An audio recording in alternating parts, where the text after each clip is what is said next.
Hello, everybody, and welcome to the next episode of New Earth TV Live. Great to see you all here again today for this exciting episode that we're going to do together today. So, as usual, we're going to start off with some announcements, then we're going to do some group healing, and then we're going to get into some Q&A. So we're going to go ahead and get started with the first announcement. Beautiful, sacred geometrical clothing, apparel, and accessories imbued with spirit source energy to heal, rejuvenate, detoxify, and strengthen the body. Shop now at healingcodeshop.com. The latest revelation in alternative healing has arrived. The Healing Code Cards, a spiritual technology unlike anything else. Through the power of sacred geometry imbued with pure source energy, physical ailments can become eliminated and detoxified from your body. 36 cards specifically designed to work on the major areas of the body, encouraging natural recovery and increased vitality. Working with the cards are easy, and their healing results are profound. Download our collection of free sample cards so you can experience results for yourself. And don't forget to view our customer testimonials. Our printed Healing Code card deck is available now with shipping available worldwide. Visit our website at healingcodecards.com. And of course, the Healing Code Cards Body Deck Special Edition pre-order campaign is still available. All right, so there's 44 Healing Code cards: Mouth Throat Enhancer, Hand Wrist Enhancer, Foot Ankle Enhancer, Bacteria Eliminator, Parasite Eliminator, Biotoxin Eliminator, Heavy Metal Eliminator, and 30X Amplifier are the new cards that are included in this deck. All cards are laminated for additional protection and a custom-made tin box for storage. So the pre-order sale is available until July 16th at $49.99. Now, when the deck comes out in printed form, it's going to be $55.99 altogether. So you're getting a bit of a discount here with the pre-order. So again, this also includes the digital version once you purchase the pre-order. All right, so you can go to healingcodecards.com and you can pre-order your Healing Code Cards Body Deck Special Edition. And this Sunday is Adronis Q&A Forum, episode number 2. Okay, so this Sunday at 12 p.m. Pacific, 3 p.m. Eastern. Registration is $4.99. You can go on to newearthteachings.com. Just go onto the homepage. You'll see this poster here, and just click on that poster, and you'll be taken to the registration form. So it's an open Q&A forum, meaning everybody can ask any questions they like, whether it's personal or general in nature, on any topic that they like as well too. And I'm looking forward to this. The first one was really good. I really had a great time with episode number 1. Had a lot of great questions from the attendees. So I'm looking forward to episode number 2. After this episode is done, then in 2 weeks' time, there will be a new webinar to come with Adronis, and that'll be called Adronis Off-World Liaison. And that's where Adronis will be giving certain methods and techniques to teaching you how to connect with your own off-world liaison. So that'll be coming in 2 weeks after this episode of Q&A Forum. Okay, so we're going to go ahead and get started with today's broadcast. And thank you, everybody, for being here. Hello, everybody from Ontario and wherever else you are in the world. It's great to see you all here. So we're going to start off firstly just by doing some chakra clearing. Right? Once we finish some chakra clearing, we'll do some basic black ball, white ball method technique to help with clearing out any tension within the body. And then we'll move on into questions. Now, I actually posted a update yesterday just in regards to saying I've been going through a lot of inner work, inner shifting, moving deeper into realization. And I'm getting out of that whole idea because in the past I was saying, no, I don't want to do anything else with predictions anymore. I don't want to do anything with prophecies anymore. I just don't want to deal with it because I just dealt with a lot of hateful people in that way. But as I look at it now, and as I'm going deeper into realization, the key is that there is imperturbability, right? And you're not being disturbed by certain things anymore. So I've really just worked to let that go. It was kind of an older, insecure aspect of myself that was saying, no, I don't want to look into prophecies because I'm just going to attract some strange people, some angry people, some hateful people because I share a prediction and it doesn't come to pass and now they get mad at me. Who cares, right? That's where I was getting into a lot more of the realization. We're saying it doesn't matter. It doesn't matter if I share some stuff, and if people would like to really, really honor that, that's great. If the person wants to throw it aside, that's great too. It doesn't matter. Just be yourself, just express as it needs to. So during that time, when I was looking into, feeling that kind of animosity towards prophecy and prediction, no, I was very much in an insecure place, right? So there was an insecurity definitely coming out, right?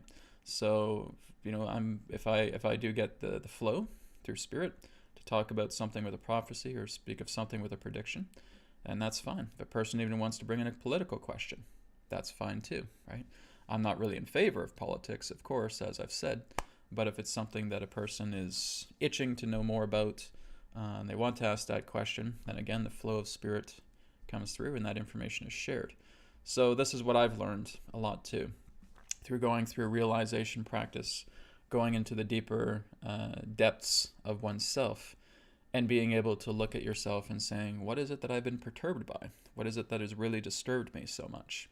And those were the things, prediction and politics and stuff like that. I said, well, it's just something that I don't see it as something that's very important, but I will still answer the question. I will still share it. It's not going to be an denial, right? It's not going to be a hurdle in the way. I'm basically just dissolving that altogether. So the key is, if you guys do have any questions that relate to predictions or politics, you can ask it, right? I basically just say, just don't use any personal questions, because those are for private sessions and for the open Q&A webinar. But if you have anything else on a semi-personal or general level, when we get into questions, you can feel free to share all together. Okay? All right, so let's go ahead and get started firstly with chakra clearing, and we'll do black ball, white ball, then we'll get into some Q&A. Okay? All right, so getting yourselves nice and relaxed, nice and comfortable, taking a deep breath in, deep breath out.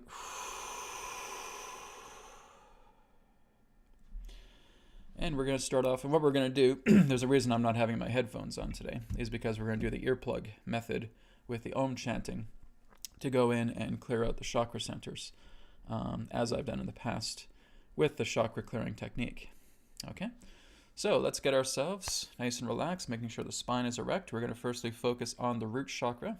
Okay, so that's connected directly to the gonads, the genitals, the testes, the ovaries. All right, and we're going to see the color red within our mind, right, that is linked together with the gonads. Okay, we're going to take a deep breath in, deep breath out. In our next deep breath in, we're going to do an Om chant with ears plugged.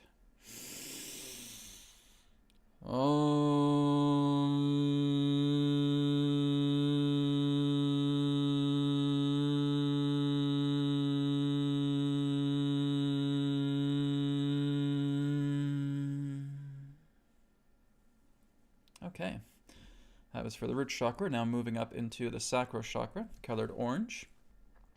All right, and you can see that connected directly to the Leydig and Hylar cells contained within the reproductive system, within the testes, within the ovaries. Okay, so we're seeing that connection with the orange ball, the orange ray, the navel chakra, the sacral chakra, connected to the Leydig Hylar cells. Inhale.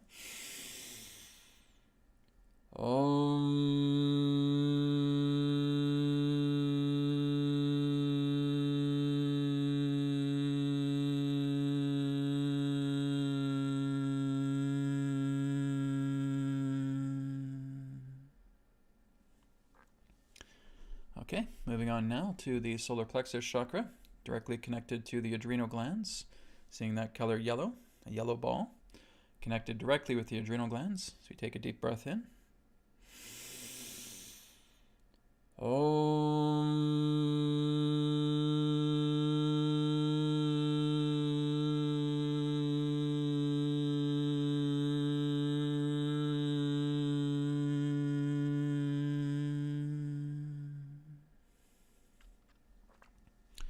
Okay, going up now into the heart chakra, connected to the thymus gland, that gland that kind of looks like a butterfly. All right, colored green. Taking a deep breath in.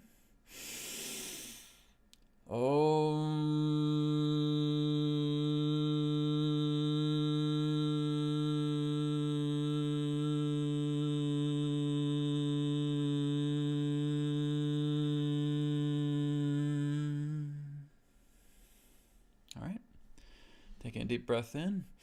Moving up now into the throat chakra. Okay, colored ice blue or aqua.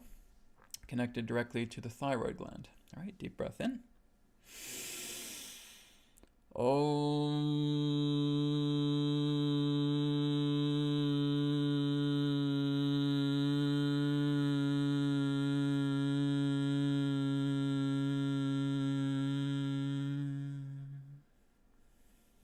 All right. Moving up now into the third eye chakra, the brow chakra.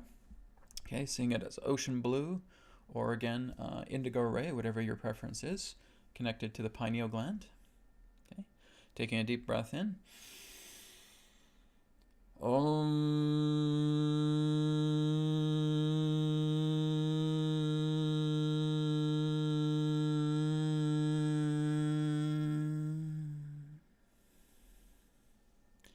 And finally moving up to the crown chakra, but again, we're not touching the crown of the head. We're just connecting directly to the pituitary gland, okay? And seeing the color violet within our mind. Connected to the pituitary gland. So we inhale.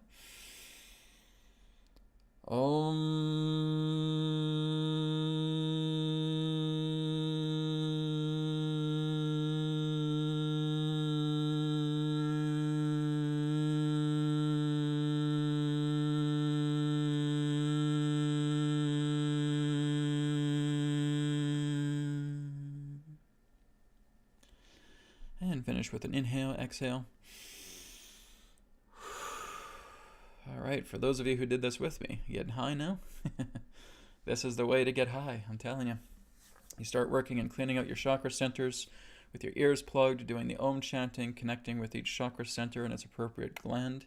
You're going to get high. You're going to feel really, really good. All right. So for those of you who did this with me, thank you. Hope you guys enjoy it. All right, keep doing this as often as you can. Like I said, if you only have time to do it once a week when I do it, that's fine, as long as you're doing it, right? But if you can do it daily, again, the benefits are going to be profound. All right. Okay, we're going to move on secondly now to the black ball, white ball technique. Now, I know people are already asking questions. Plumeria, thank you for your question. I'll be getting to it when we get started into the Q&A. Q&A will be here in a few minutes. So the next thing is the black ball, white ball technique. So let's just place our hands upon the center of our chest. We're just going to see that black ball there contained in the center of the chest. And we're just going to imagine that green beam.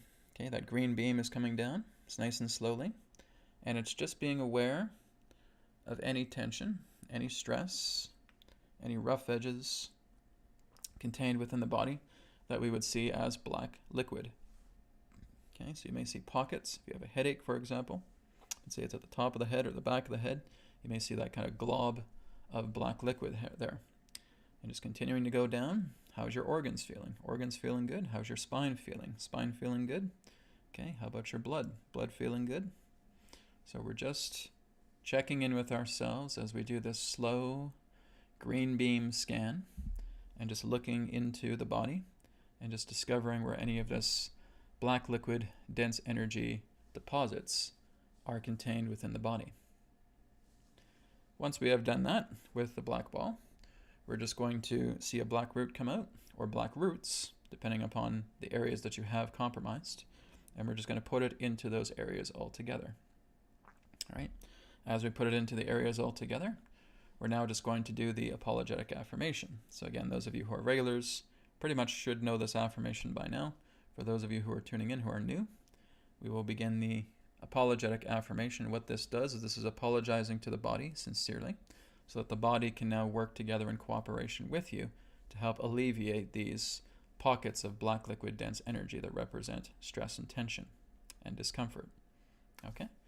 So, apologetic affirmation, you can repeat after me if you like. I apologize to my body for being neglectful regarding this condition. I ask for my body's forgiveness as well as its assistance to clear away these conditions, releasing them to spirit to be purified and to be forgiven in totality. And so it is.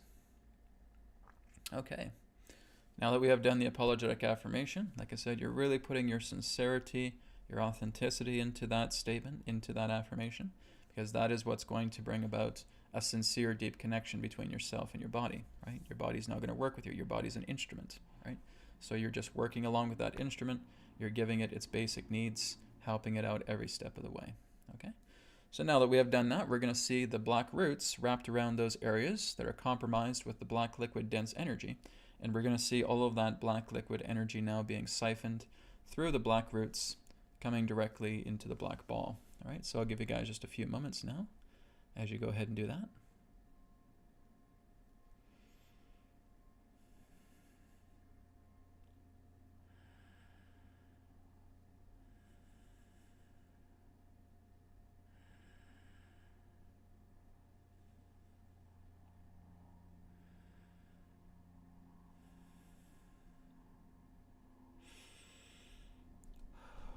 Okay, now that you're seeing all of that black liquid dense energy being put into the black ball, we're now going to go into the transmutation effect of it. So now that we've put all that dense energy in the black ball, we're going to go into the mind, and we're now just going to reinforce ourselves on a positive level. So if we're looking at stress and we're looking at tension, well, what are the opposites of stress and tension? Easement, love, joy, compassion. All right? So we are going to reflect that within our mind. Where is there a memory? Do I have a memory? Am I working with my imagination here? That's bringing about a positive reinforcement that will completely counteract, that will become the counterforce for everything that represents that stress, tension, and discomforting energy. That's what's within the black ball right now. So we're looking into that now, and we're just seeing these positive memories, positive imagination, positive visions, just an overall good feeling altogether, right? And we're just imagining that we're taking that good feeling and we're just putting it into a white ball like it's contained inside a soap bubble, right? We're just bringing that soap bubble directly into the black ball, putting it directly into the black ball and seeing it pop, okay? And we do it again. We have more really good feelings. We have those good visions. We have those good thoughts. We have that good imagination. We have loving dreams, and we're just putting it in here, putting it in, putting it in, putting it in, watching it pop. Okay, and you're just watching that black liquid turn white, because now there's more powerful love energy that's coming directly into that black ball, turning it completely white with that loving energy directly behind it. So just taking a couple of moments now, just to go into your mind, look into that positive energy, right? Feeling that together within the soap bubble, putting that into the black ball, popping it, and seeing that black ball transmute into a white ball.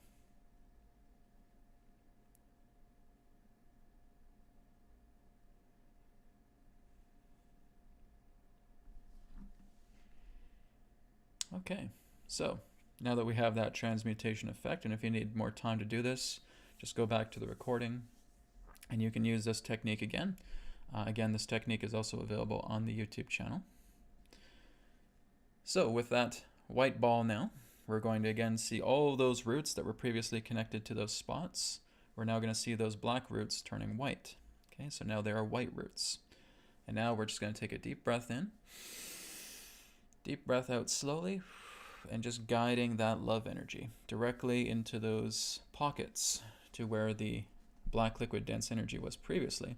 And we're now filling it with this white liquid.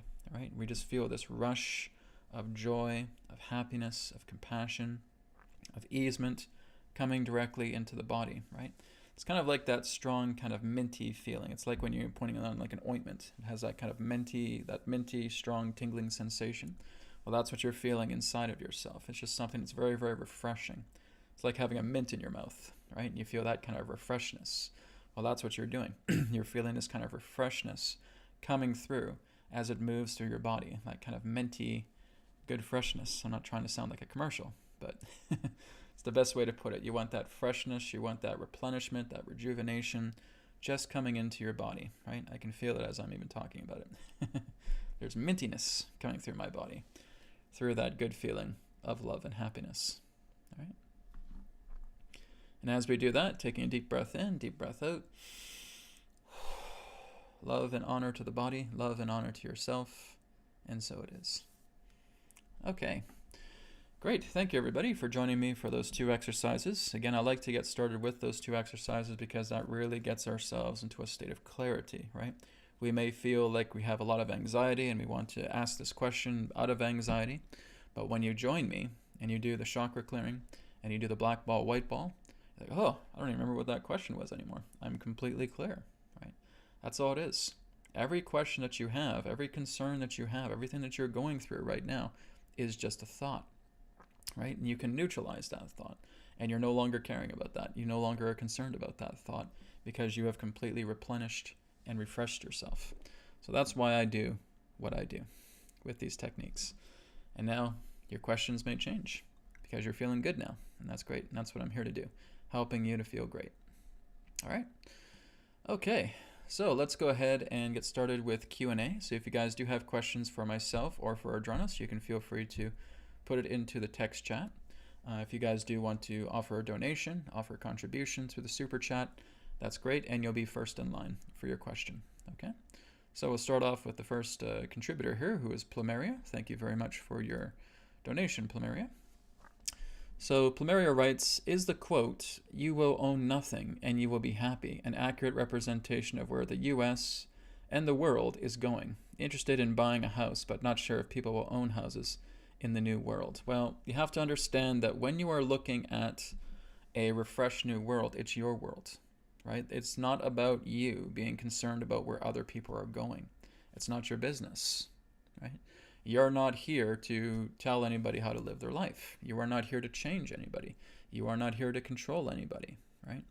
When you look at the new world, a lot of people have this erroneous impression of feeling that it's just basically a blank slate planet, that everything is just going to be like a snap of a finger and everything's going to disappear, and we'll have nothing in front of us but forest and water and oceans and beaches and so forth. That's not what's happening, guys, right? Everything right now is part of a replenishment, yes. It's part of a transition, yes.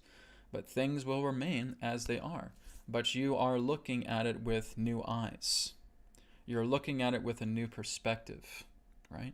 Yes, you will have houses. Yes, there will be buildings. Yes, there will be architecture. Yes, there will be monuments. There will be all these things. Yes, there will be churches, etc. All of that is remaining. Everything that you know of the world right now is not just going to magically disappear like this, okay? That is an erroneous impression. That is not correct. The world itself is your world, and you are starting to see the new world together with your own eyes, through your own perception. You're the only observer here. There's nobody else here for you. You're the only one. So as you're the only one here, you're the only observer, you're the only perceiver of reality. You are looking at everything freshly, okay? But to truly understand the nature of happiness, happiness is only ever going to be permanent when you start looking into permanence, when you start seeing who you really are, right? You're not going to find permanent happiness by living through the mind, okay? The mind doesn't know what permanent happiness is. It has impermanent states of happiness, yes. So there's happiness in small doses. It's like chewing gum that loses its flavor after a while, right? So maybe you're enjoying a fun time skiing down a mountain. This is really enjoyable, having a great time. And you ski some more, you ski some more, you ski some more. You do a whole week of skiing and saying, oh, I'm tired of skiing. I don't want to do any more skiing. I don't want to look at snow right now. I've been doing it to death. That's you spitting out the gum, right? That is temporary happiness, right? It's the same thing with anything else. You go out for your favorite food, right? And you can't wait to dig into this food. You're eating and you're eating and you're eating and you're eating. Your belly's getting full. Oh, hey, would you like a second dish of that favorite food? Oh, God, no. I can't eat another bite. If I do, I'm going to burst. I don't want to look at the food anymore. Well, there's temporary happiness again. Puh, you spitting out the gum. You see? That is temporary happiness. That is impermanence in action. When you move into the true self, when you move into I, it is through I that you understand you are one with permanence. You are one with God. You are one with the self. You are one with I. You are one with source, right? So whenever you're going into a new world, it's not the world that changes, it's you. There is no world, really. You are it. There's just you. So you're looking at all of these perceptions, and it's through your eyes that determine what you feel reality is, because all you're doing is playing with thoughts, right? So you can have positive thoughts, you can have negative thoughts. You can have thoughts that are troubling, you can have thoughts that are exhilarating. Nonetheless, these are all the thoughts that you are giving power to. Thoughts for the sake of thoughts are nothing. They're just a prop. If you give absolutely no power to them, they're just as empty as the wind. They leave you, and they don't touch you. That's imperturbability, right? You may be getting these thoughts that may seem quote-unquote apprehensive because that's how you've seen it in the meaning of the past. But as you completely clear yourself, it's like just a little breeze of wind. Just can't touch you, can't touch you. This thought is coming in. It's a magnetic, but it's not touching you because you're not feeding on anger anymore. You're not feeding on sadness anymore. You're not feeding on despair anymore.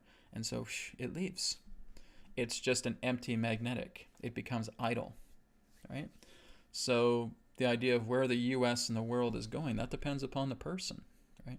Collectively, yes, we're seeing a very powerful shift happening, but you are not going to live through the collective. You can only observe the collective. The collective is an observation, right? You are not personally involved with the collective because that's not your business, right?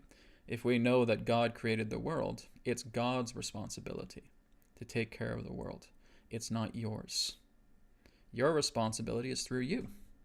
It's through the nature of self. That's what you're working with. So yes, everything will remain as it is, but again, as I said, you're the one with the new eyes. You're the one that's looking at everything through greater perception, through greater depth, based upon how much you advance yourself, okay? So if you want to buy a house, nothing should stop you from that, right? If you feel that this is very exciting, that you want to go ahead and you want to buy a house, oh, but what about the new world? You're going into delusion, right? It's not about the idea of thinking, oh, I'll buy this house and by tomorrow it'll just go blip and it'll just disappear. It'll just go into thin air. Where's it going to go? It's a thought.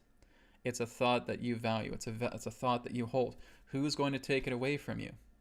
There's nobody here to take anything away from you, right? You take things away from you, right? You decide to expire a thought. You decide to renew a thought. You decide to empower a thought. The thought for you buying a house is your thought. Therefore, you are going to create a journey to go and buy a house. So again, nothing is just going to suddenly vanish or anything. Again, that's just delusional talk. No offense. But it's delusional talk of people who think that as soon as they go into a new world, we're literally going into a brand new planet where there's nothing on it, right? That's not the case. That's not what's happening. For those of you who want to work with houses and build houses and still be part of a community, you're going to stay right where you are. A person in that sense who does not want to be involved with any of that will create their reality appropriately, where they may just go into the forests and they may just retreat into the forest because that is where their tide is taking them, right?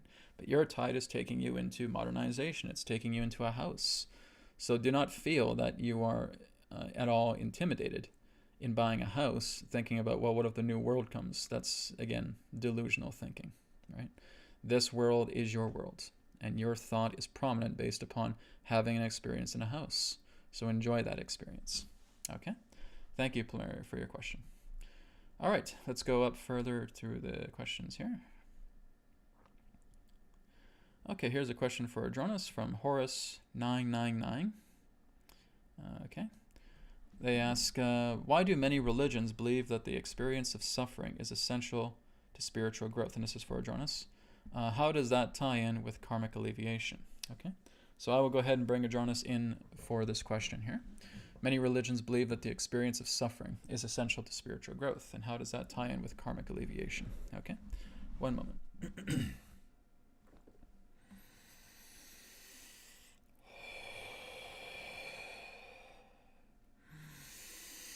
Terra Soul Star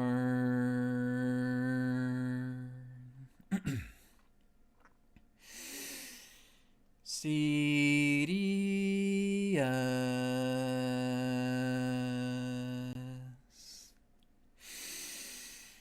Adronis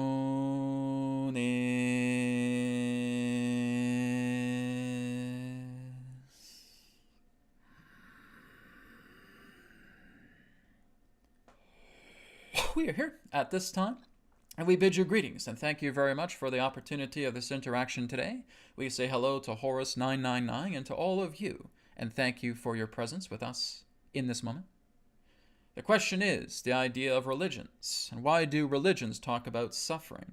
And why are they, in that sense, bringing forward this idea of suffering through their own dogmas, through their own doctrines, through their own behaviors, through their own structures? And how does this alleviate karma? Well, they talk about a suffering world because that's what you exist in. It is an impermanent world. So therefore, as long as you are existing within impermanence, there is again that degree of suffering, because again, you are containing yourself through the mind. The body is just a part of the mind. The mind itself knows nothing of true happiness.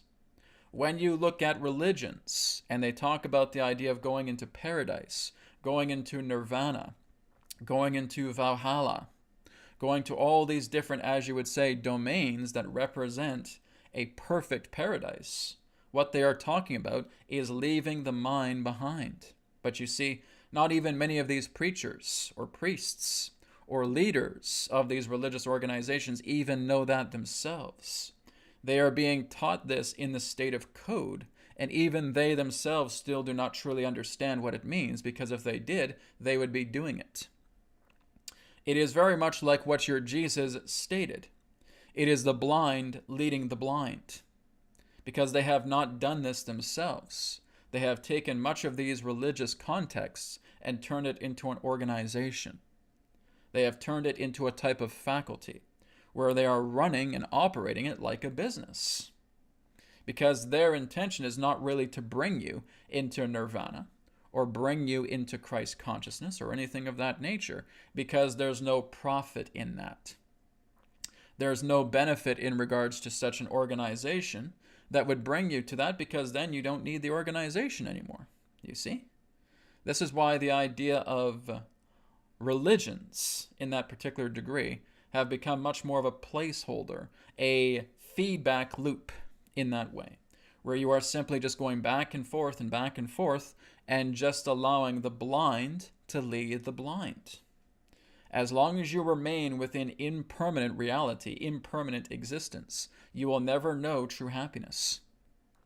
It is exactly as Brad stated earlier, that it is like chewing gum that has lost its flavor. Therefore, you're spitting it out, because you have utilized this short degree of what you feel is happiness, but you therefore go into an overage. As soon as you go into an overage, you spit the gum out. You don't want to touch that anymore. You don't want to experience it, because it's an overload. And that, again, is the nature of impermanence. As long as you remain within an impermanent state of mind, you will always go through these degrees of suffering. Because here's the thing, you're not truly eliminating the culprit that is responsible for the nature of this impermanence, which is your own ignorance, which is the ego. As you dissolve that, as you dissolve ignorance, as you dissolve the ego, what remains is your true being. You therefore move into permanence. That permanence is God. That permanence is the true self. That permanence is I. The idea of karma only relates to your actions. It is mind. Karma is mind. Time is mind. Space is mind. Matter is mind. It is when you dissolve all of those things and you come into permanence. You come into feeling the true, unconditional, eternal, unchangeable, unending bliss and perfection of permanence. For it is still. It is everlasting. It is who you are. You have always been it. But you have worn a blindfold over your eyes, and that blindfold is called ignorance and ego. It is when you take that blindfold off and you see, oh my goodness, I've really just been myself the whole time. That's all this is. It is many that just has a blindfold over their eyes and basically being led by another blind person. If a blind person leads another blind person, they will fall into a pit. And that is what happens when you give your power to the outside. When you give your power to these systems, when you give your power to the intellect, when you give your power to religions, for those who have not been able to take off the blindfold themselves, it remains as the blind leading the blind. The idea of the alleviation of karma is just as we've stated, that you are eliminating ignorance. Because much in regards to your degrees of how karma is throughout yourselves is led by ignorance. Because ignorance is impermanent. The ego is impermanent. It exists as a ghostly casting upon your body, where it takes a mold, it creates an image, and therefore you feel like you must partner together with this image of the ego. And you therefore build a personality, an identity, a behavioral component around this complex of the ego. It acts as a virus that is therefore molding and bonding upon yourself to feel that you need to follow your identity, that identity is valid, but it isn't. It's nothing but an illusion. Therefore, when you come into realization, and you therefore are within the abode of permanence, of God, of self, you don't lose anything. All you've learned is the awareness of the ignorance that you've held, preventing you from being who you naturally are. The true self, God, permanence. That's your nature. That's who you really are. By not acknowledging that, you're only playing this game pretending to be this identity, pertaining to this ego, pertaining to this ignorance. Once that has been subsided, once it has been dissolved, once it has been destroyed, you now know your true self. You know God. It's exactly what Jesus was teaching you. It's exactly what Buddha was teaching you. Many of your ancient masters have been teaching you this because they have gone into their true selves. They exist in permanence. And they are telling you that everything that relates to the physical, modern world is nothing but suffering. Because you are not experiencing permanent bliss. And that is the nature of the world. That is its Maya. That is its samsara. And as long as you continue to exist in that world, you will never know who you really are. You will have transient states of happiness here and there. But again, it's the chewing gum that loses its flavor. So, this is what leads into the idea of going past religious doctrines, of going past the idea of limitations, is to look at yourself truly as you are. Brad has taught you this through the nature of self-realization, through coming into permanence, working with such things like surrendering and self-inquiry, which brings you into that realization of who you are. You're taking the blindfold off. All right? We thank you. Okay, good. Thank you very much, Horace, for your question. Okay, we've got a couple more contributions here. We have one from Eleazar, $5. Thank you very much. And N-Duality, thank you for your contribution as well. Much love to you guys. Thank you. Let's go down the list here a bit more.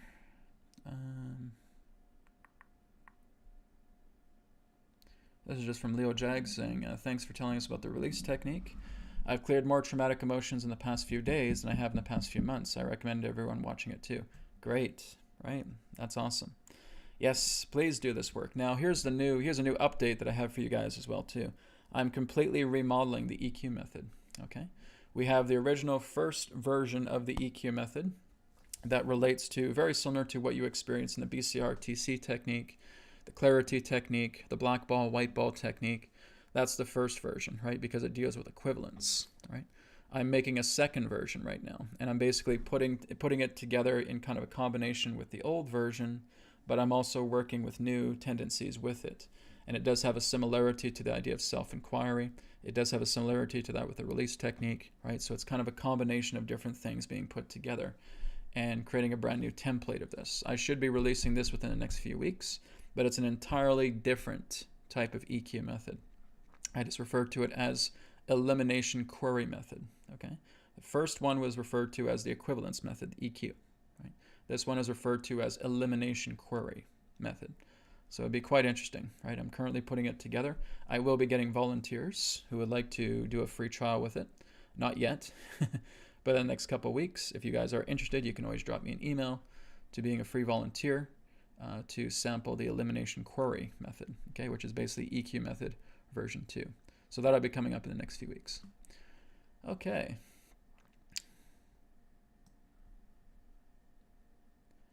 Okay, here's one from David of Shield. David of Shield asks, Adronis, why does humanity seem to be going in reverse, not ascending, during this timeline we are experiencing?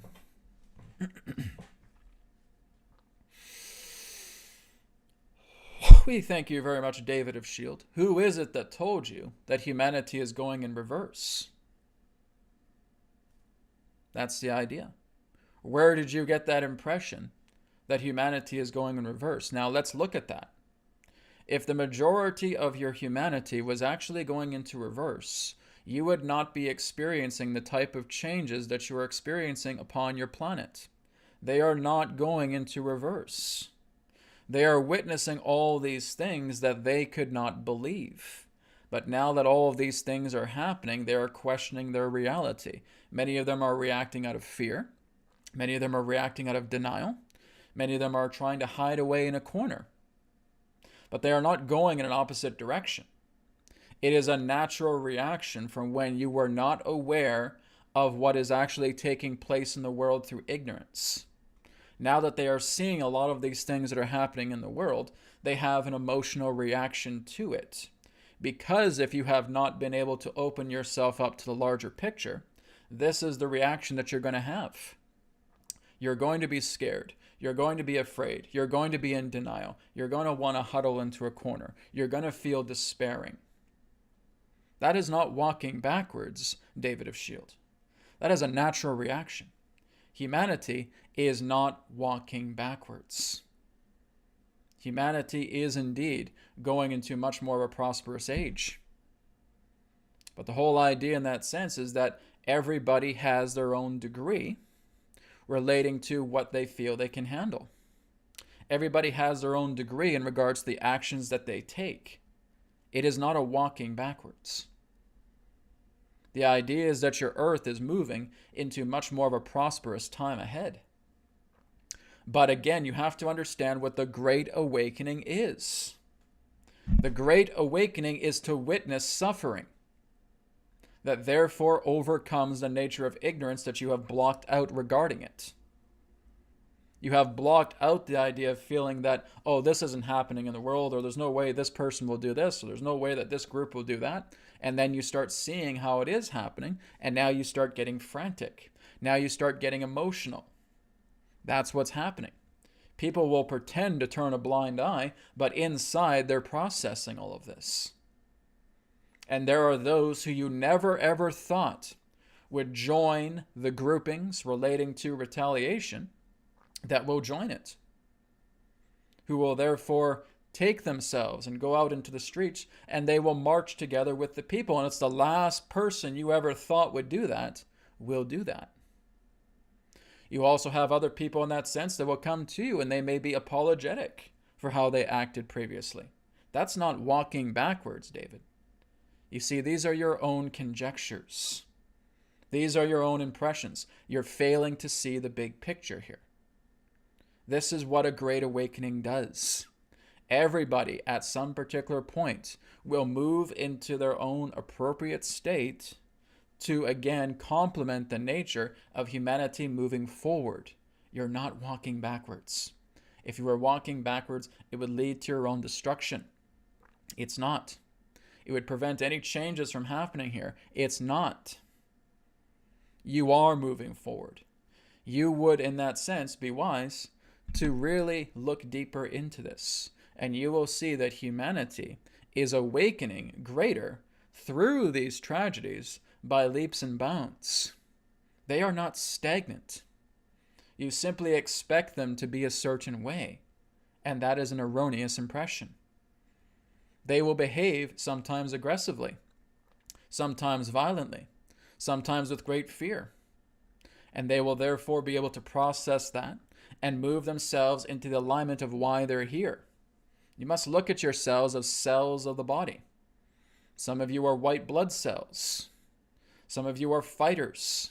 Some of you are warriors. Some of you are policemen, policewomen. Some of you are soldiers, military. Some of you are healers. Some of you are, in that sense, are helping the earth, helping the body, like the red blood cells. So it's looking at all these different types, and you're all falling into place appropriately at the appropriate time to when it needs to happen. That is not a sign of walking backwards. You are very much walking forwards. All right? See this for yourself. That is the only way that you're ever going to understand this truly. We thank you. Okay. And that is very true, guys. All right? We are not going off into a doomsday here. We are not going into a doom and gloom. We are not going backwards, right? Everything that's happening right now is a prosperous time. Like I've said, I have no problem going back into prophecy or prediction. Do you guys see what I see ahead, right? A very prosperous earth, right? All of this is going to be dismantled. Everything pertaining to corruption, everything pertaining to lies, everything pertaining to deceit, everything pertaining to manipulation, it's all going to be on trial, right?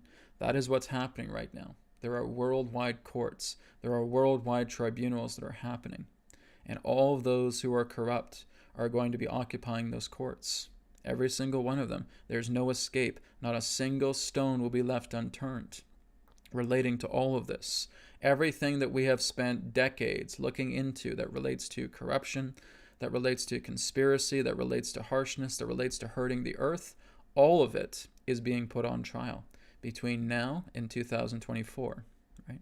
These are really the next 3 years where we're going into these grander trials, so to speak, for those who have harmed the earth and their apprentices and their acquaintances and their accomplices. All of them are being put on trial, right?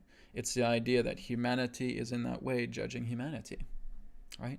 The corrupt will take down the corrupt, right? Because those who are corrupt are going to take themselves down. It's the nature of that, right? If you basically get into corrupt deeds and you're not willing to change your ways, then you have to answer for those things, right? And that's going to lead to a complete and total dismantling of your empire. That is what we are seeing right now. Again, part of the Great Awakening is all part of seeing tragedy. It is tragedy that brings people together. It is tragedy that brings unification to people. People come closer together. When there's no tragedy, everything is in the green, people kind of just go on and continue on their merry way, right? But when there's tragedy, when there's things happening around the world and there's all these intense events, we huddle together. We come together, right? That is a great awakening. It is not looking at rainbows and dancing in rainbow light and trying to catch rainbows, right? And dancing with unicorns, okay? No, when you are going through great awakening, you are going to witness a great amount of suffering on the planet because it's awakening to you into this. It's the tremors that are happening. It's breaking the soil. It's breaking the tectonic plates of your own being and saying, oh my goodness, this is what has laid beneath. And now I'm noticing it. So I may get angry at first. I may get fearful at first. I may be apprehensive about this at first, but I am going to process this. I am seeing now what the world is. That's motivating me to look more into these things. And that becomes a great awakening. It's no more different than many of you who have been on this awakening journey. How did you get started, right? Odds are many of you get started through a tragedy, right? It's basically how I started with this, right? I was looking into a lot of things about ETs and all of that, and I just started to see a lot more about what was hidden under our eyes. I was very shocked about, right, all these things that have been kept under us, right? I used to look into 9/11 conspiracy videos and all these things, and I was shocked and I was appalled looking at all these things, and that was a stepping stone into a greater awakening, right? All of these things are basically creating an emotional reaction out of us. And that is how awakening starts, right? It is basically going deeply into your own tapping in of deep emotional states. And that is going to unfold for you to investigate a lot more, to see more of the bigger picture, to question. That's great awakening. And that is happening on a very large level right now. All right. Okay, let's go down the list here a bit more. Okay, Madison asks, in order to manifest a dream job, do I just continue to give permission to Spirit and my guides to help this job come to me and do my best to align to this frequency using allowance, etc.? Well, the whole idea is you need to stop thinking outside of yourself, right? You have to see yourself as Spirit. You have to see yourself as your guides. You have to see yourself as your angels. And the dream job in that sense, yes, it can be very, very exciting, but like I said, it's a temporary thing. Right? You want to make sure that you are continually growing. Like I said, the greatest thing that you can do for yourself is that you go into realization. You have to dissolve the ignorance. Okay, here's a thing, and I apologize if I do go on a rant with it. What really caused me to actually have a delay in my own self-realization, because I've been doing this 12 years, and it's taken me 12 years to get into that realization. Do you guys want to know the delay? Because I knew if I didn't have this delay, I probably could have done it in months. The delay of what many people have been teaching us through New Age cycles, through New Age circles, metaphysical circles, etc., is to create an alliance with the ego. Big mistake, right? That is not what you do. If you spend so much time working alongside the ego, you are only fueling ignorance. You are only fueling the ego, because I just love the ego. The ego's together as my running mate.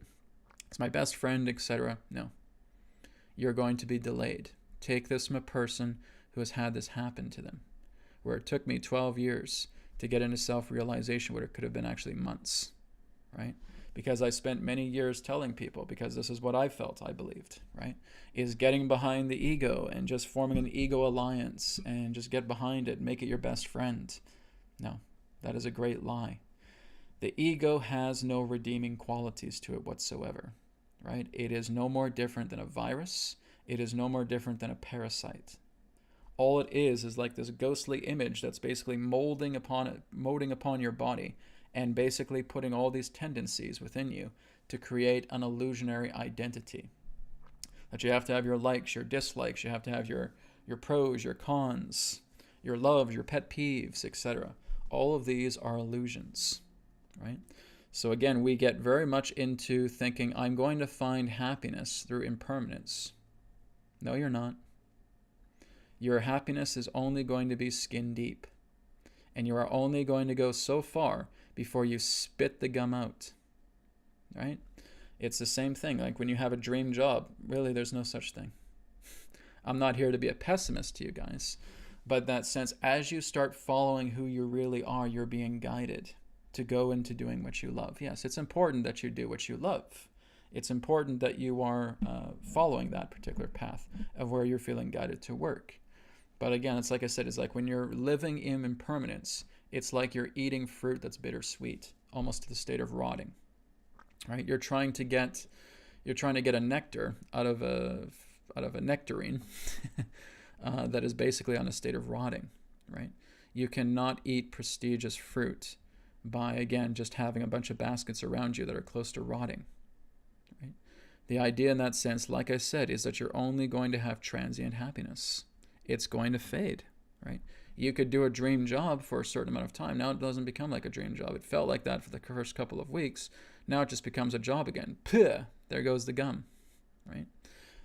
The whole idea is that through yourself, through inside, this is where the permanent happiness is. So many people keep looking outside of themselves to thinking, where is happiness? Where is happiness? Where is happiness?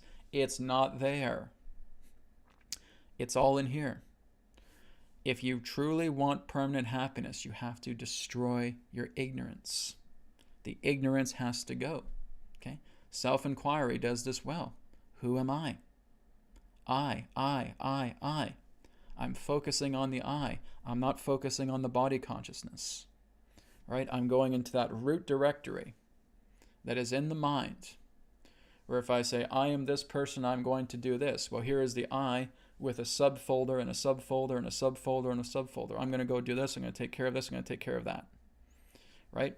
Go back. Jump back into the root of the I. Go into the root folder and stay there. Stay in the I. Chant I within your mind. Go into the root thought of I. As you do this, you now start to see that ignorance dissolving away because you're not triggering any thoughts. No thoughts are being triggered. No actions are being taken. You are completely in that state of stillness. As you remain there, permanence comes. That blindfold now starts to basically melt off your face. And now that blindfold is gone. And now you feel permanence. And it is that permanence that is the true happiness. It is that permanence that is God. It is that permanence that is self. It is that permanence that is I. It is that permanence that is source, Mother, Father, God, etc. Allah, Brahman, right? That is the true happiness. And when you're living through that, you are eternally happy. That's exactly where I am right now. Like I said, guys, I have said to all of you for these past 12 and a half years that for me doing this channel is I'm going to experience all these things and I'm going to report my findings back to you. I'm going to share all of this stuff. Many of you have been with me since the inception of this channel, and you've seen what I've gone through. You've seen all the things that I've been talking about, because I used to talk about ego alliance, as did Adronis, right? Because again, that was me putting that belief system upon the channeling. He wasn't able to go beyond the boundaries for that to reach me, because I was very, very hard fitted into that idea of ego alliance, right? And really, he's saying, don't follow ego alliance. That's not the key here. That's not what's going on, right? And this is what happens when you channel at times. If you're very much stuck in a hardened belief, that belief, again, is like a castle, right? And you can't really take down that castle. It's made out of that pure stone. It's for that subject to look at and saying, this is not the castle to build. It's time to tear it all down, right? So yes, I got caught up into that as well too, with belief systems about the idea of ego alliance, right? So again, like I said, that is the worst thing you do. I've had to battle with people as well too about this, about people who say, oh, Brad, come on, we're supposed to love the ego. And the ego is our friend. The ego is our ally, right? We don't have to tell it about killing the ego and destroying the ego and all that stuff like that. That's not very loving. That seems pretty harsh. The ego is not an entity. It is not a soul, right? It is just a construct. It is like a virus. It acts like a virus, right? It gives the impression of thinking that it's an entity. But in fact, all it is just like this ghost-like energy that exists within all of us. And it molds to ourselves. It's like a mold, right? It's like a ghostly, phantom-like mold that clings onto ourselves like a parasite and starts creating all of these impressions relating to identity that it places upon you like a grid, right?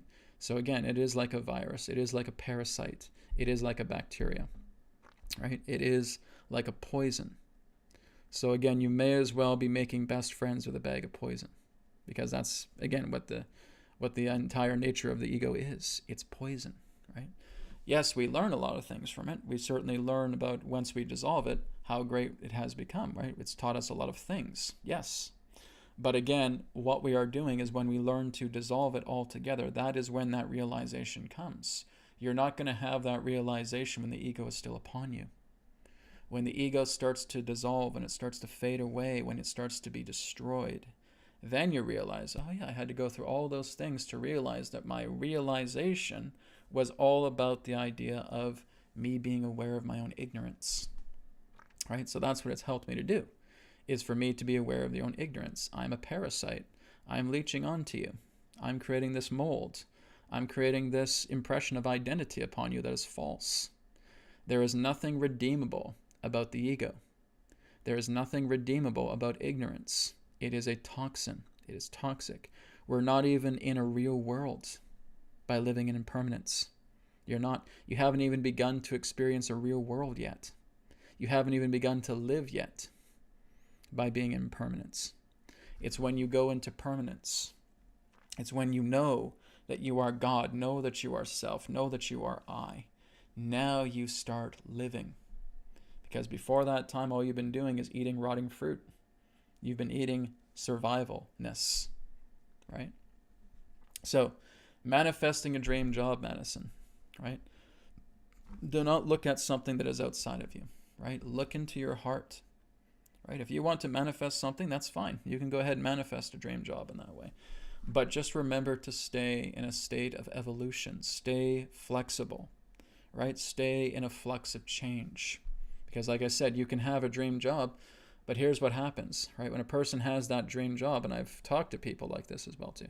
Brad, I had this really great job. It started great at first, but now it's just gotten really, really boring. Well, of course, you spat out the gum. You do not allow that situation to evolve you. You keep it in one spot, and it's just basically going to starve you. And now you just want to spit out that gum, okay? Talk to thousands of people over the world, guys. This is very, very common. How do I create a dream job? They get to that dream job, they're excited for a little bit, and then they're feeling bummed out again. So basically, it goes back to what Jesus said, is do not seek for food that spoils. Instead, seek for food that lasts for eternal life. Okay?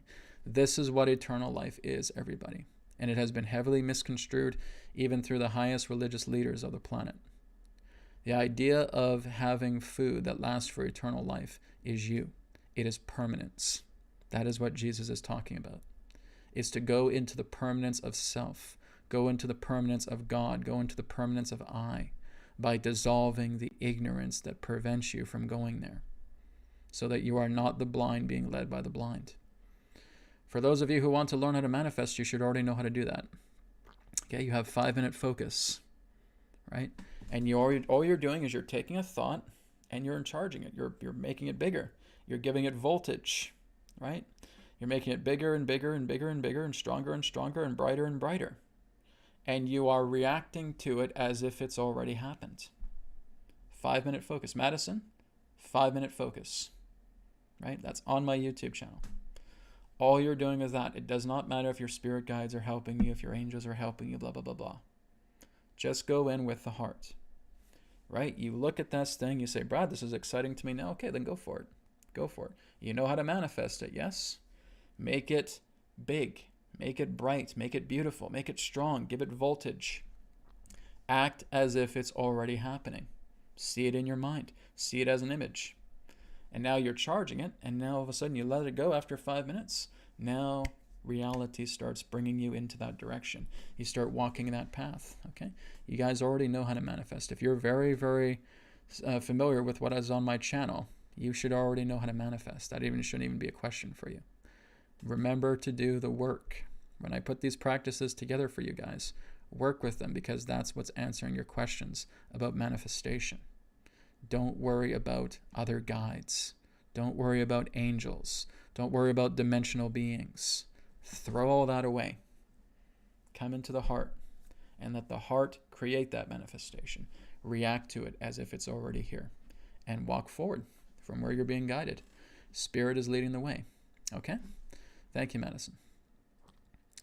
Okay. Let's go down the list here a bit more.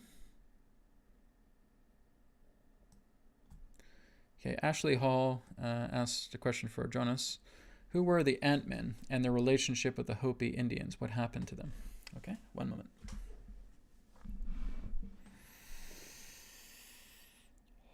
We thank you very much for your question. Pertaining to the nature of what you know as the Ant-Men, these are beings that reside within the inner earth. They have many different colonies throughout the territories of the inner earth complex existing within the interiors of the earth.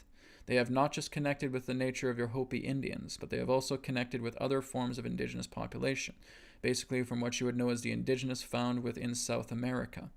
There have also been many occurrences in regards to that nature as well. You can also find that they also connect to certain European territories on your planet as well too. Nothing has happened to them.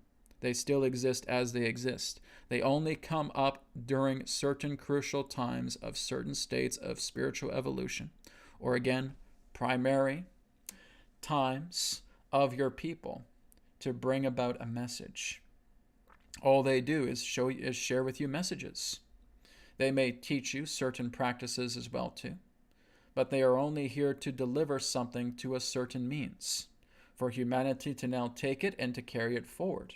This can relate to prophecies. This can relate to wisdom teachings in that particular way.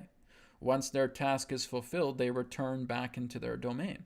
They still exist within the interiors of your planet to this very day. and they occupy a multitude of territories internally within your planet that can therefore be in the trajectories of the territories that we have mentioned, as well as several others. All right? So again, yes, they are among you. They have their own places of domains, and they are functioning as messengers, as one example for the Hopi Indians. All right? Thank you very much. Okay. Thank you, Ashley, for your question. Let me go down the list a bit more.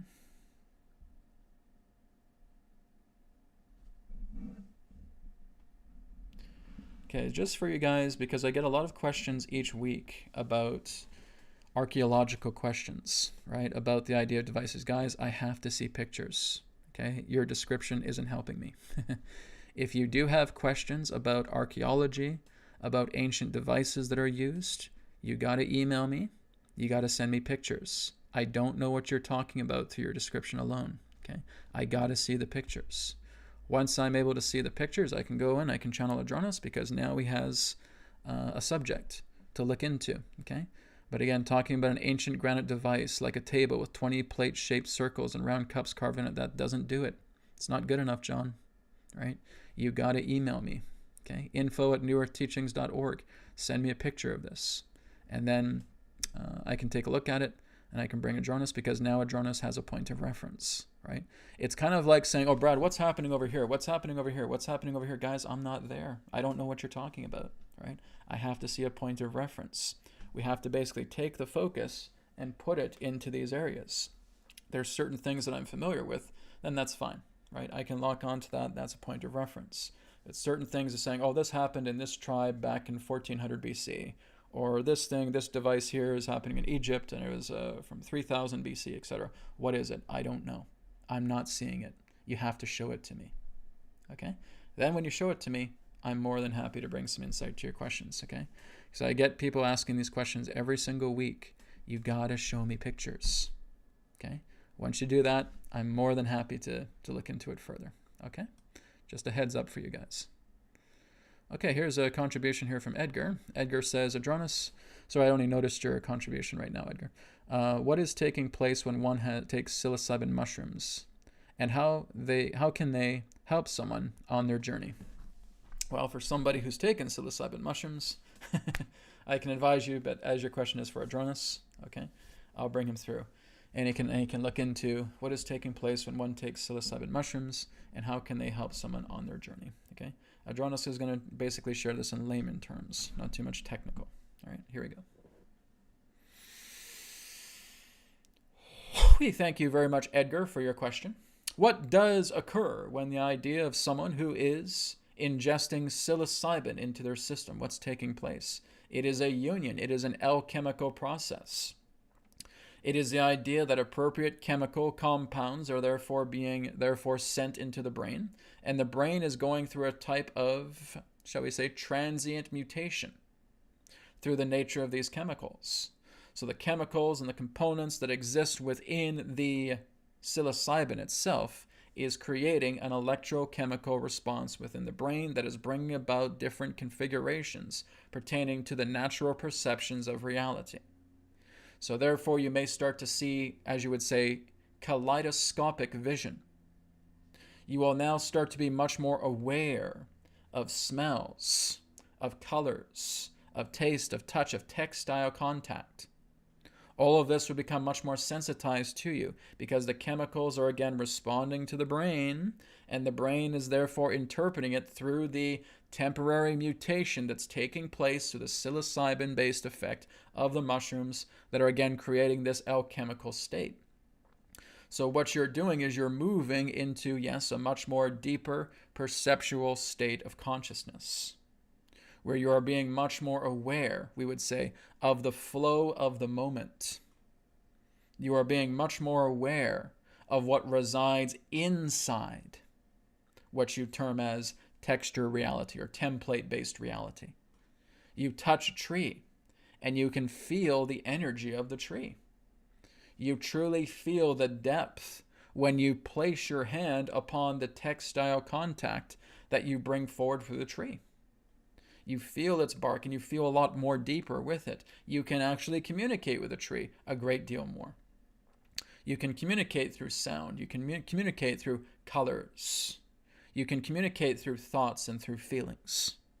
This is what the psilocybin is doing to you.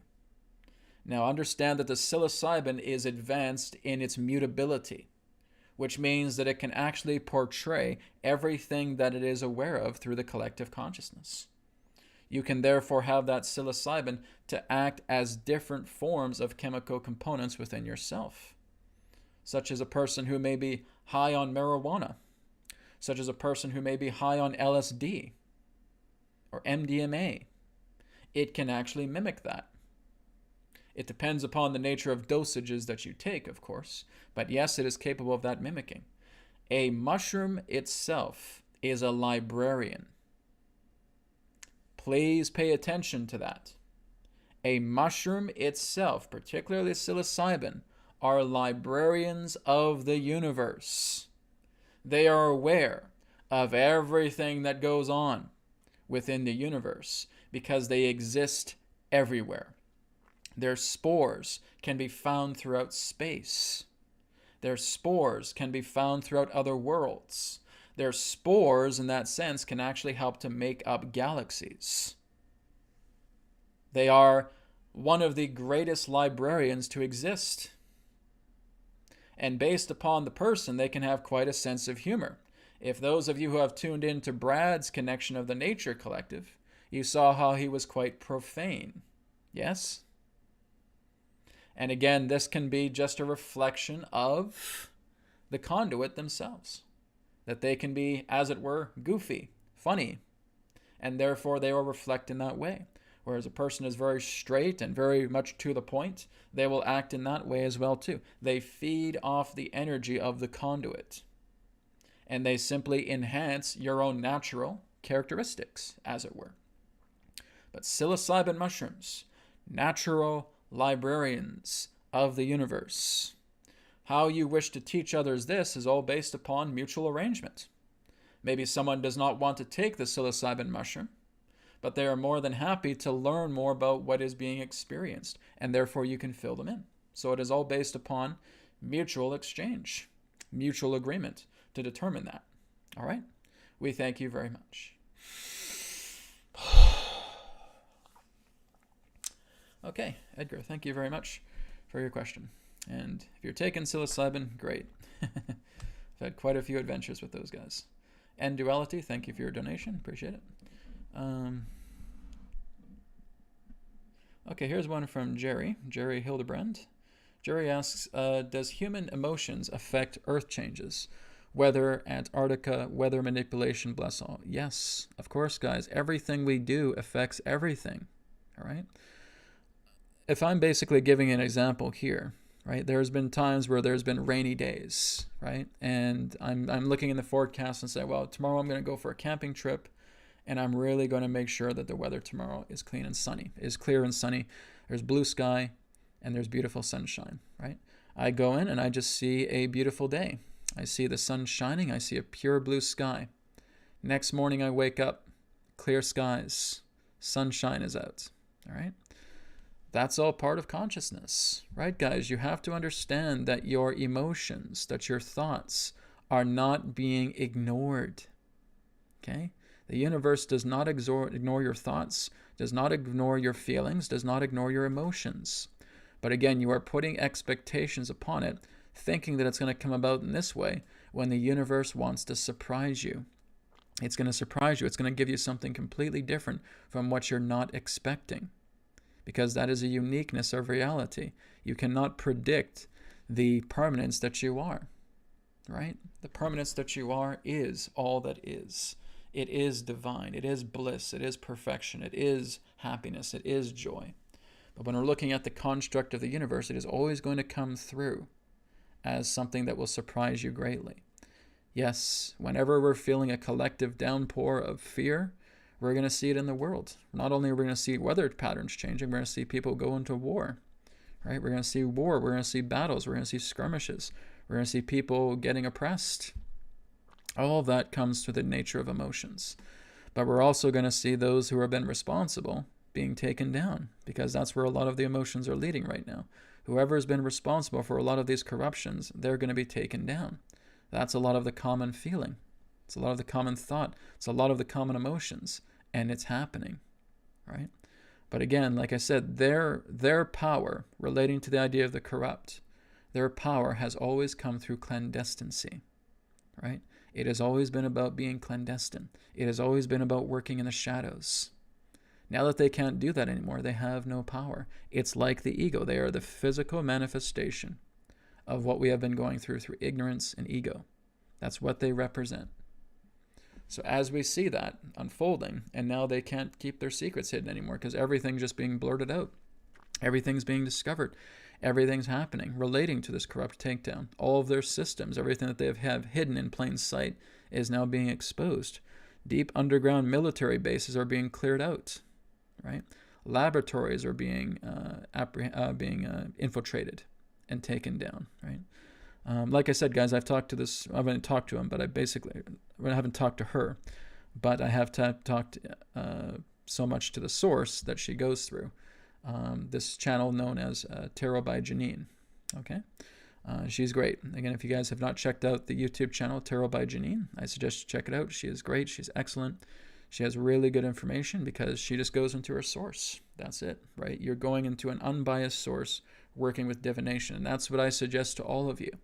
If you guys have a hard time going inside and getting answers in here, go to a divination tool, okay? Go to your tarot deck, right? Go to your pendulum, go to crystals, go to whatever you feel is an appropriate state of divination for you so that you can look at things on an unbiased level if you're having trouble looking at things inside, all right? So she does a really, really good job. Now, she was also talking about the Church of Notre Dame, okay, and what was going on there. And basically what they were attempting to do was to create a clone Jesus. That's what they were planning to do. They had all the DNA makeup to try and create a clone Jesus. And I had a feeling that they were doing something a couple of years back, right?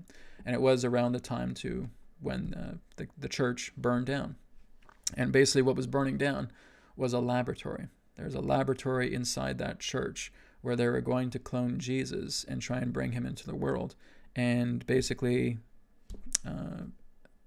debut him as Jesus, that he would have all the information of the scriptures and everything of that nature, right? But he would basically just function as a clone body. But they would basically use ensoulment, right? I've talked about ensoulment before, about the idea of using a demonic satanic ritual where they would actually commit human sacrifice, because in order for you to get another soul into a body, you have to have a human sacrifice, right? The soul of that body leaves, the portal opens, they bring in another demonic entity, and it imbues itself and ensouls itself into the clone body, right? It's a pretty sick ritual. It's disgusting, but nonetheless, that's what they do, right? This is what the human sacrifice does. A lot of the leaders that we see on the TV right now, Biden, so forth, they're not even the real person. They're doppelgangers. A lot of them are basically the result of ensoulment, which means the body remains the same.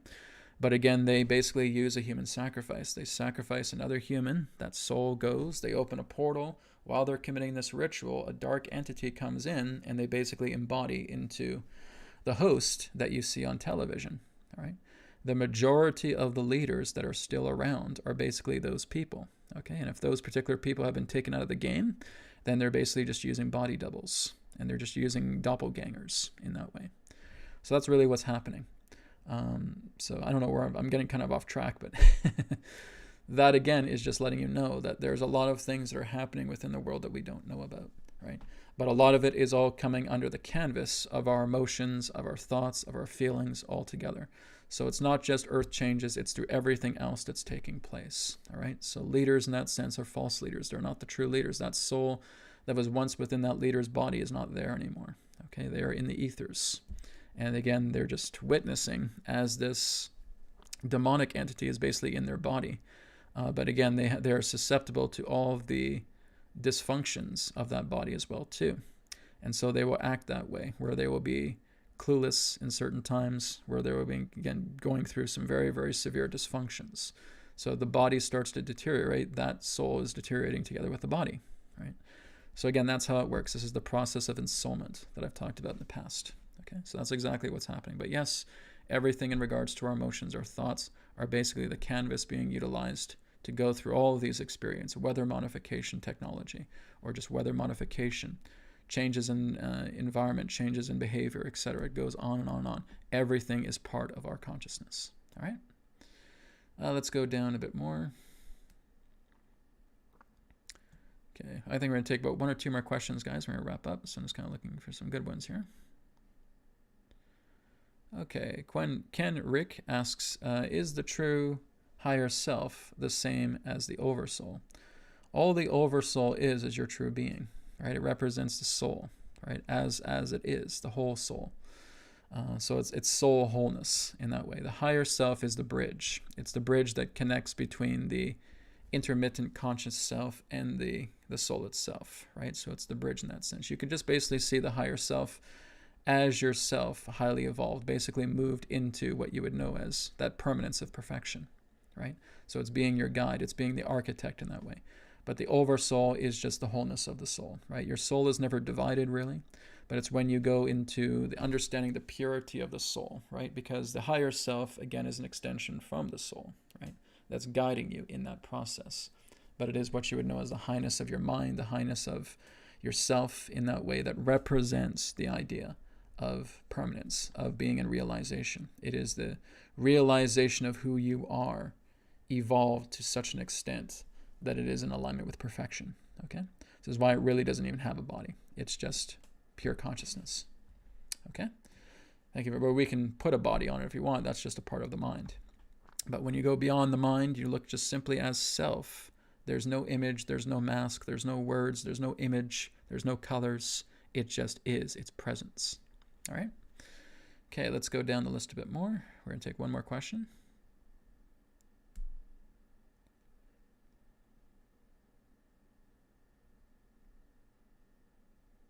Okay, here's one from, I think we'll end this one with Summer Nova. Okay, Summer Nova has a question here. Adronis, NASA is still searching for life after all these years and their obsession with Mars. Now they are going to Venus. What exactly have they found on Venus? It must be something, I guess. Okay, Adronis will come through.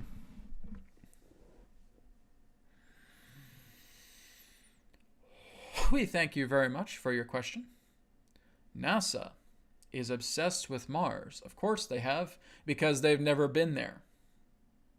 Now they're obsessed with Venus. Of course they have, because they've never been there. These are nothing more than acts. These are nothing more than staged constructs, staged agendas.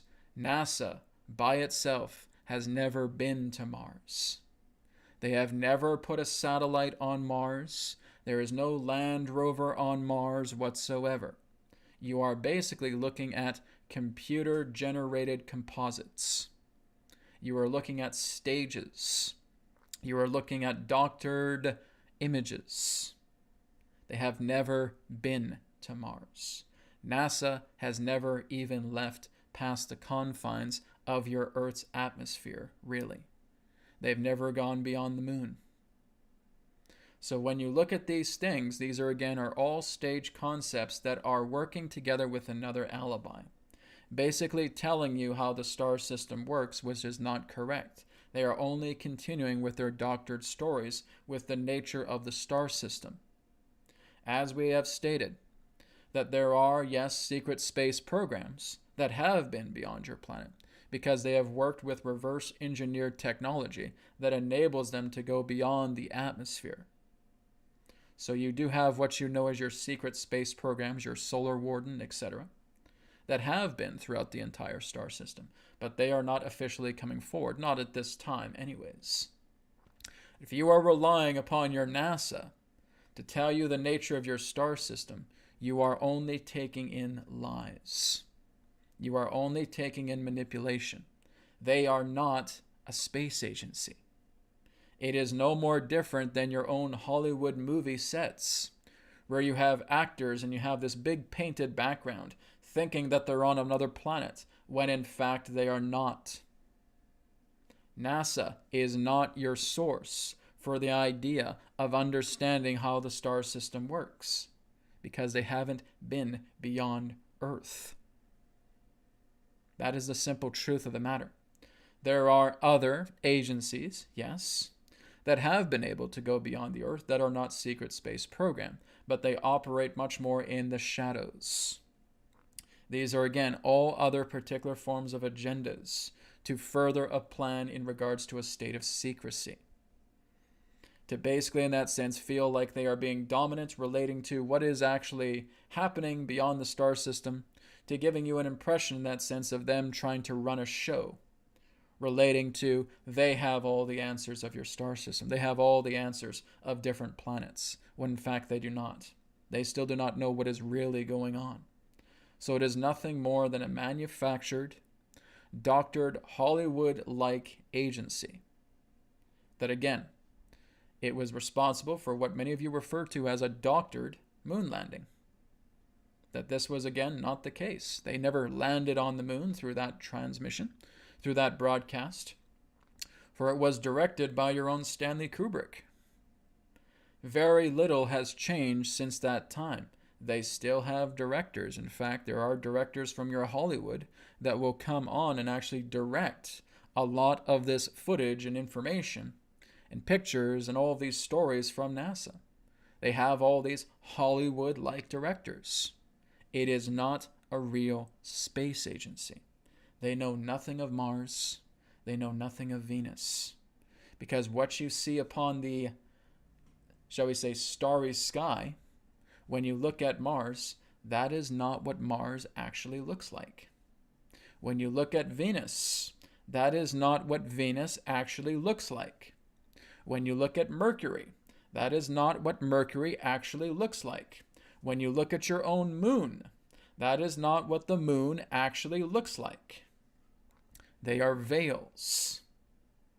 They are no more different than cloaked blankets placed over a planet to preserve experiments happening between those worlds and the Earth, but it is more so for the sake of the Earth and the human population over it. It is nothing more than pulling up the drapes and bringing them down and saying humanity isn't going to know what's happening on these planets right now. So because so many people are curious about what's happening on these planets, we're going to make up stories to let them know that they're just barren wastelands. There's not a single microbe that exists on these planets. We'll go to Venus and we'll tell them that absolutely nothing is there, so that it'll kill the interest of what's actually happening in the star system. Because then they'll be interested in Mercury. Then they'll be interested in Jupiter's moons. Then they'll be interested in Saturn's moons, and so forth and so forth and so forth. We'll just create these fabricated stories that there's nothing there. That yes, if you launch a satellite into orbit of Venus, it'll melt because it's hot enough to melt lead. That is a lie. But again, these are veils, because they are only going to be revealed at an appropriate time to where humanity moves into its appropriate state of maturity in becoming a graduate from a planetary civilization to a galactic civilization. In the meantime, these veils are pulled down, and therefore blanketing these planets to preserve the experiments taking place. The games of incarnation taking place upon those respected planets. Understand that it is actually only through Earth that those veils are actually appearing. It is like a mirage in the desert, which means, for example, one who is native to Venus, who leaves Venus, will see Venus as it actually is. But if they come upon the atmosphere of the Earth and stay upon the Earth, they will see Venus in that construct of a veil, a drapery. When they leave the Earth and they go back into their spacecraft and they head towards Venus again, they will see Venus as it really is. You see? That's how it works. It's nothing more than a shadow situation, a drapery, an image, a hologram.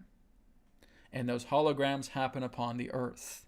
It is only when you go beyond a certain point past the Earth where you're able to see through the nature of the vessel that you may be in, what Venus actually looks like, what Mars actually looks like, what Jupiter and Saturn and all the other planets actually look like, because they do not look like what you are seeing in your night sky.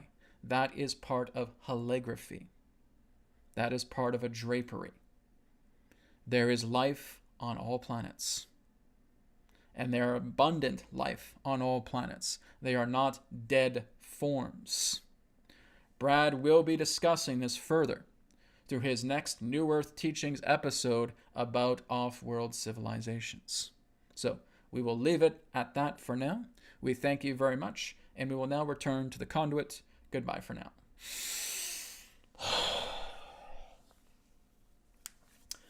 Yes, some revealing information there from Adronis, because that was going to be shared in my Off-World Civilizations episode coming up at the end of the month.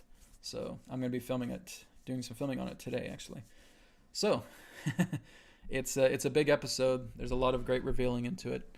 It's not so much just focusing on so many different extraterrestrial civilizations, but their influence upon us as a culture, what's happening in the civilization, what's happening in the star system, right, with the planets, our solar system, looking at some neighboring stars as well too, and what resides there, and of course looking into spacecraft that many of them occupy, and looking into our future with them as well too. That's really the nature of what is being shared in the episode. So that'll be happening, should be coming out here at the very end of the month. If not, it'll be very early July, but I'm working for a late June release. Depends on how big the episode is, because it is going to be a pretty big episode. Okay, so thank you everybody for your questions today. I really appreciate it. Yeah, guys, it's Tarot by Janine. Okay, Tarot by Janine. Look into that channel. She does a great job. She has some really great information. And I don't know, maybe I'll have her on for an interview sometime. All right. Thank you, guys. Have a wonderful rest of the week. Remember this Sunday. This Sunday, of course, is the Adronis Q&A. Okay. Adronis Q&A Forum, episode number 2, happening this Sunday at 12 p.m. Pacific, 3 p.m. Eastern. $4.99 registration. You can register on newearthteachings.com when you see this poster. Click on that poster and you'll be taken to the registration form. Again, if you guys have personal or general questions, a lot more information. Adronis revealed quite a bit of information today just about the other planets. So very exciting. You guys can ask him more questions like that. So go ahead and check it out. Still got plenty of room left for the Adronis Q&A forum. All right. Thank you, guys. Have a great rest of the week, and I'll speak to you next week, rather in another perspective of the now. Show the way. Take care.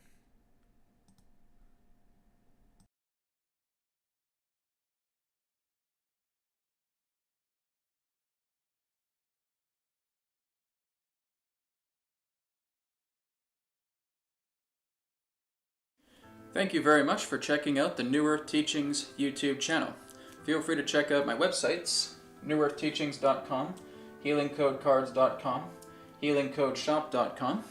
Go on to healingcodecards.com to grab your body deck and your mind deck.